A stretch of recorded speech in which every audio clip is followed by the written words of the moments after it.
The Blackwood mansion looms like a silent sentinel, its Gothic spires piercing the twilight sky. Inside, the grand halls are shrouded in an oppressive quiet, but within Ethan Blackwood's study, a tempest rages. The room, lined with leather-bound books and the faint scent of aged oak, feels claustrophobic as Ethan paces relentlessly. His polished shoes click against the hardwood floor, each step a metronome to his unraveling composure. In his hand, he clutches a creased photograph of a boy, no older than 5, with piercing green eyes that mirror his own, Noah. Each glance at the boy's face sends a jolt through Ethan's chest, a volatile cocktail of fury, bewilderment, and a strange, unfamiliar ache that he can't name. The door creaks open, and Clara steps inside, her arms laden with a stack of documents. Her auburn hair catches the dim glow of the desk lamp, but her face is pale, her eyes shadowed with dread. She freezes when she sees Ethan, the photograph in his hand, a silent accusation. Her heart plummets, heavy as the truth she's carried for years. Ethan doesn't look up. His voice is low, dangerous, each word dripping with restrained venom. 5 years, Clara. 5 years you kept him from me. Clara's breath catches. She sets the documents down carefully, as if any sudden movement might ignite the room. Ethan, her voice is soft, pleading, but it falters under the weight of his gaze. He finally turns, his eyes blazing, voice sharp as a whip. Don't even try to deny it. He's mine, isn't he? Her silence is deafening, a confession etched in the lines of her face. Ethan's jaw clenches, his knuckles whitening as he grips the edge of his mahogany desk, anchoring himself against the storm threatening to consume. He crosses the room in 2 strides, his presence towering, overwhelming. "You had my child," he says, his voice trembling with betrayal, "and you hid him from me. Do you have any idea what that feels like? To know I had a son, and I never held him, never knew his name, never even knew he existed?" Clara's hands tremble, but she lifts her chin, defiance flickering in her hazel eyes. "And do you have any idea what it felt like to be abandoned?" Her voice is quiet but steady, each word cutting through the air. "To find out I was carrying your child, alone, while you were off signing deals and building your empire. I was nothing to you, Ethan, nothing but a contract, a temporary convenience." His breath catches, and for a fleeting moment, the anger in his eyes falters, replaced by something raw and unguarded. Guilt, perhaps, or regret. He steps back, the photograph still clutched in his hand as the weight of her words settles between them like ash. The next morning, Ethan's sleek black car rolls to a stop outside a modest house on the edge of town.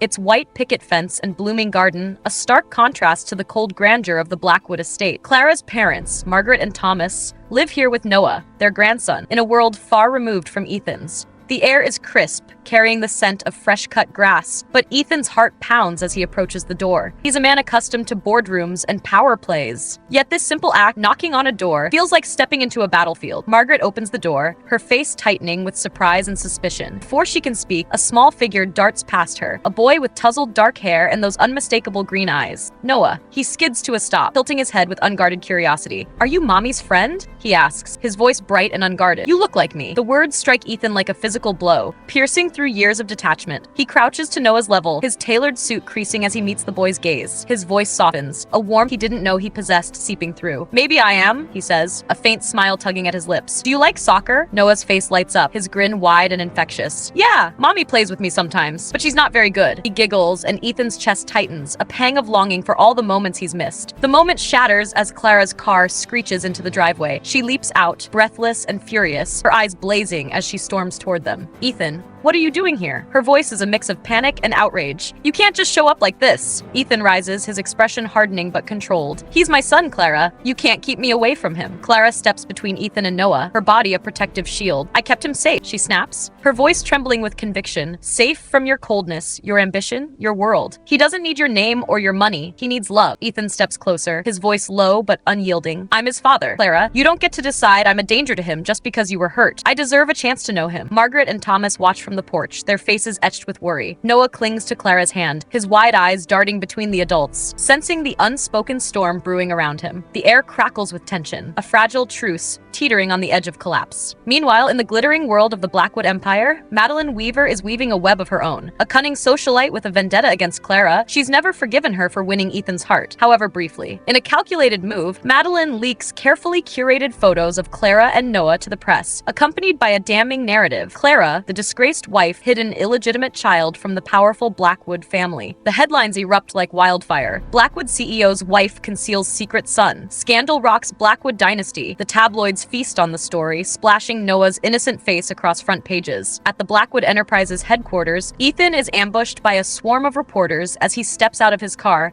their questions a relentless barrage. Inside, the boardroom is a battlefield of its own, with shareholders demanding explanations and threatening to pull their support. Madeline slinks into Ethan's office later that day, her designer heels clicking against the marble floor. She perches on the edge of his desk, her expression a masterclass in feigned concern. "Ethan, darling," she purrs, "I just wanted you to know I'm here for you. The media will tear you apart if they think Clara betrayed you. Perhaps it's time to consider custody, a stable environment for the boy, under the Blackwood name." Ethan's fist slams against the desk, the sound echoing like a gunshot. "Stay out of this, Madeline," he growls, his voice low and dangerous. "This is between me and Clara. Don't test me." Madeline's lips curve into a sly smirk as she glides toward the door. "Of course, Ethan," she says sweetly, but her eyes glint with triumph. She's planted the seed, and she knows it will grow. That evening, the Blackwood mansion feels colder than ever, its vast rooms amplifying the distance between Ethan and Clara. They face each other in the dimly lit living room, the weight of the day's events hanging heavy between them. Ethan's tie is loosened, his usually impeccable appearance frayed by exhaustion and emotion. Clara stands by the fireplace, her arms crossed, her eyes glistening with unshed tears. "The world knows now," Ethan says, his voice steady but laced with urgency. "There's no hiding anymore. I won't let Noah grow up thinking I abandoned him, Clara. I want joint custody. I want to be his father." Clara shakes her head, her voice breaking as she fights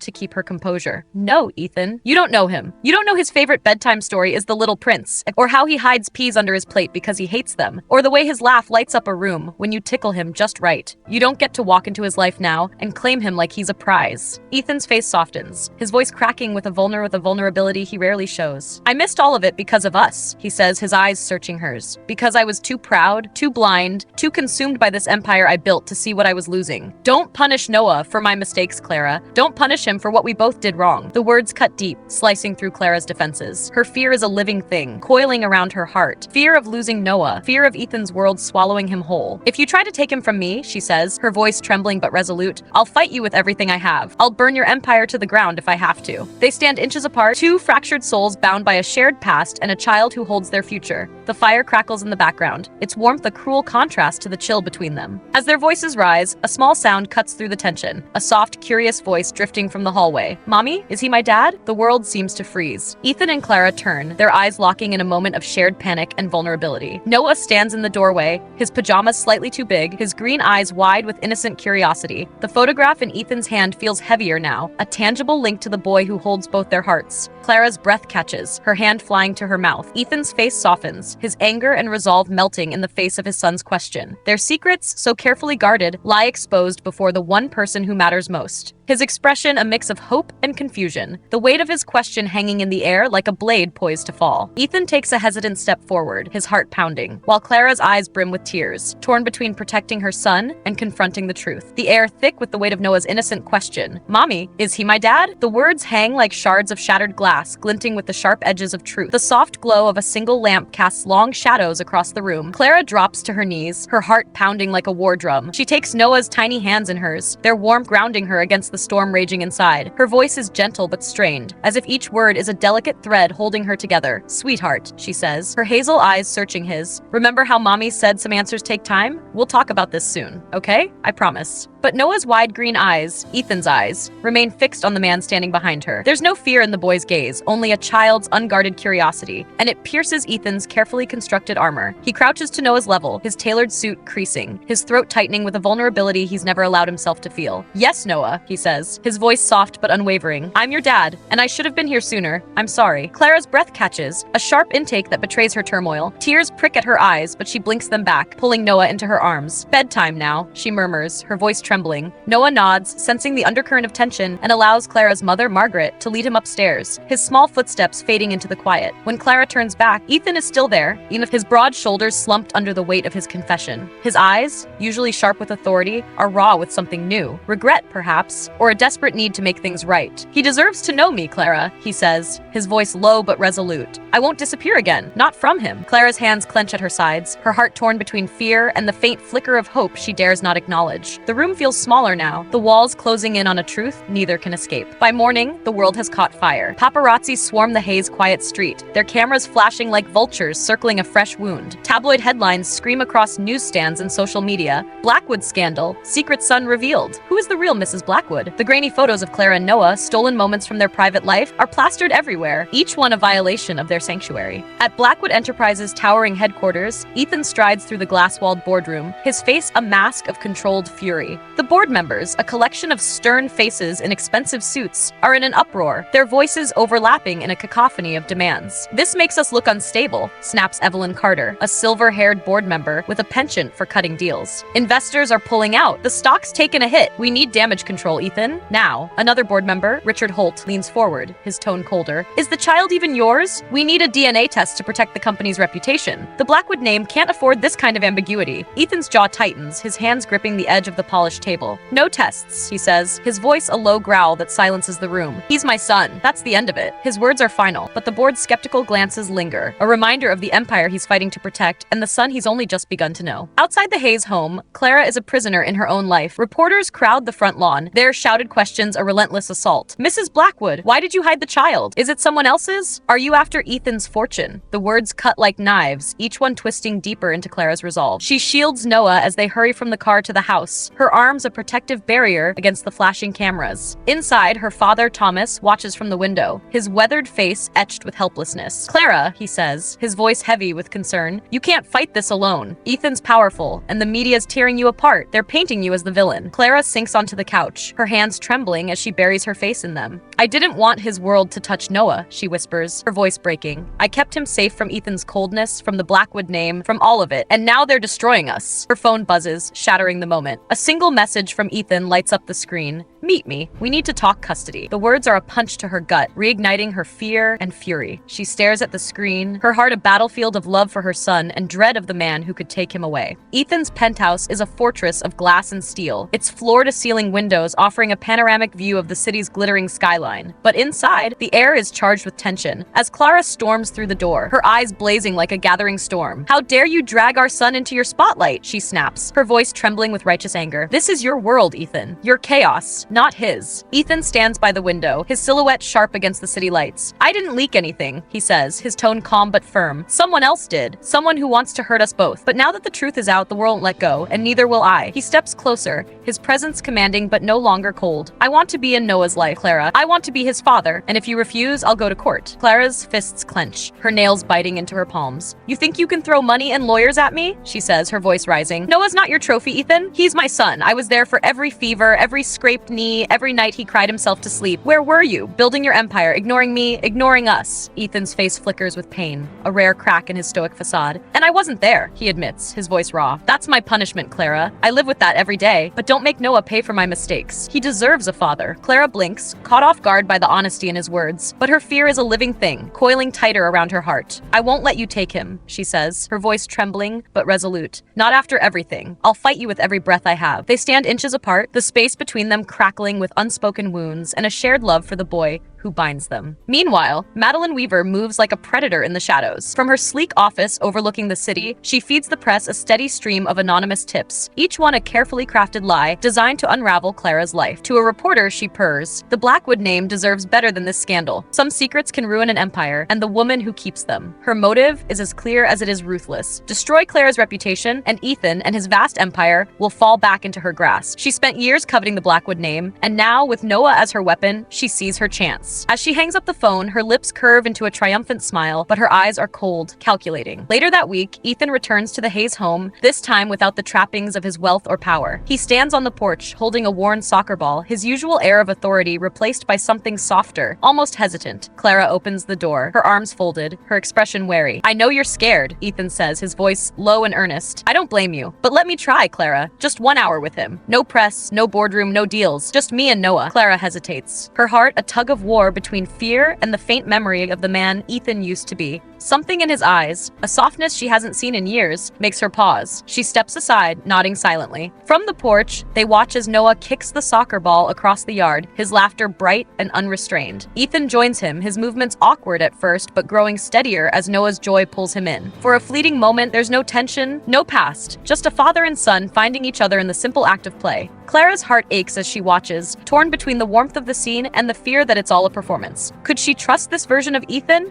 Or is this just another move in his endless game of control? Later that evening, with Noah asleep upstairs and the house cloaked in quiet, Ethan and Clara sit at the kitchen table. The air is heavy with the weight of their shared history, but for the first time, there's a flicker of something new, possibility. Ethan's hands are clasped tightly, his voice low and uncharacteristically vulnerable. "Clara," he says, "I was wrong. About everything. I built an empire, but lost what mattered most. I can't change the past. But I'm here now. Let me try." Clara's eyes glisten, her voice barely above a whisper. "You hurt me more than anyone, Ethan. You made me feel like I was nothing. I won't let you hurt Noah. Not ever." Ethan leans forward, his gaze steady. "Then teach me," he says, his voice raw with sincerity. "Show me how to be a father. I'll take whatever scraps of time you give me, Clara. I'm not here to take him from you. I'm here to learn." It's the first time he's not commanding, not demanding, just asking. Clara's heart is a storm of conflicting emotions. Anger, fear, and the faintest hope that he might mean it. But the war is far from over, and the stakes have never been higher. Just as a fragile truce begins to take shape, Clara's phone buzzes with a new message. The sender is anonymous, but the words are a dagger to her heart. "If you don't leave Ethan, I'll tell the world Noah isn't his." Her blood runs cold, her breath catching in her throat. Only one person could benefit from such a lie: